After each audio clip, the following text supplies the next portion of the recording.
L'actualité, c'est en direct sur Grand TV. Soyez les bienvenus. Il est tout juste 18 h. On fait un point sur ce lundi 9 septembre.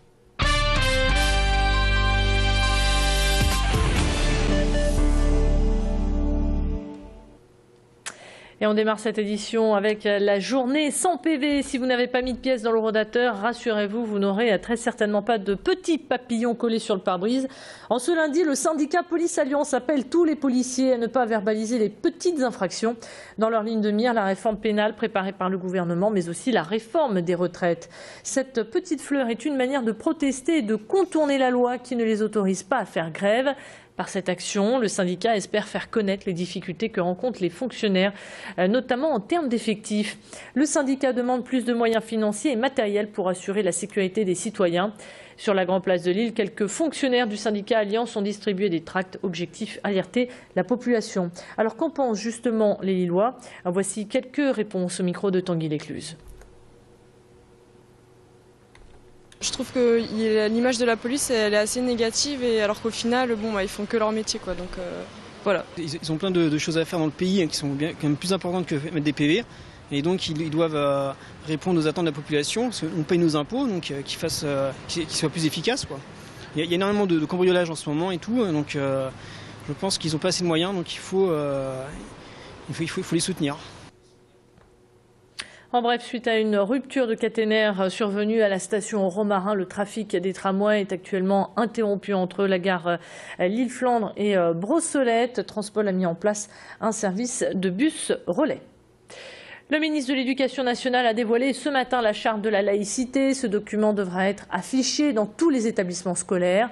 En 15 articles de quelques lignes seulement, il rappelle les principes de la République. Ce matin, Christian Wassenberg, directeur académique des services de l'éducation nationale, a convié la presse pour évoquer les principaux axes de cette rentrée dans notre département.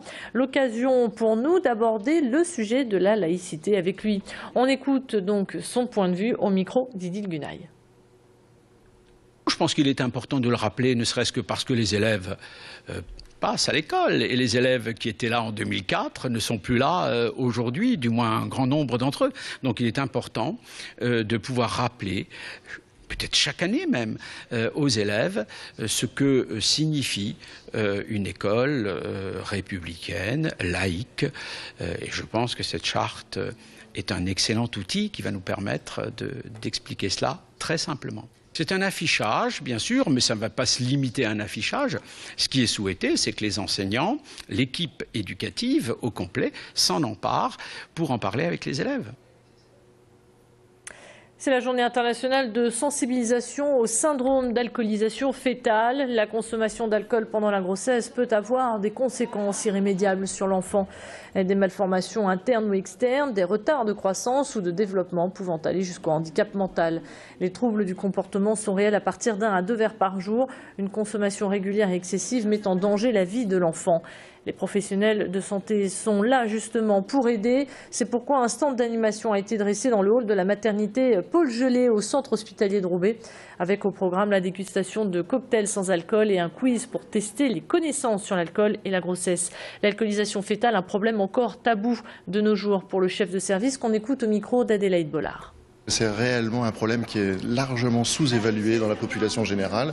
Et donc ici, par exemple, à Roubaix, à Jeanne-de-Flandre également, et d'autres maternités de la région, nous aidons en consultation d'un questionnaire, un auto-questionnaire pour pouvoir dépister ces patientes qui sont en difficulté avec l'alcool.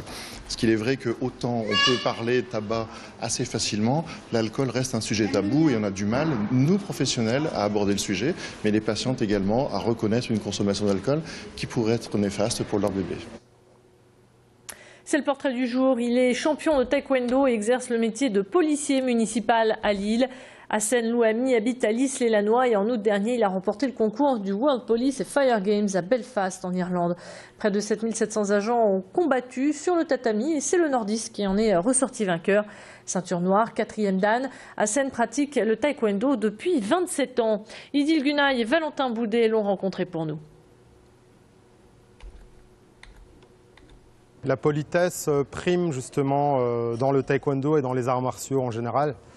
On ne peut prétendre pratiquer un art martial si on n'adhère pas justement à ce trait qui est la politesse et qui est super important. Le code de vie, le code d'honneur et surtout la persévérance qui est un attrait primordial dans le taekwondo. Et le fait aussi, le point le plus important, c'est l'humilité. Donc voilà, ça permet de garder toujours la tête froide et ne pas avoir la grosse tête.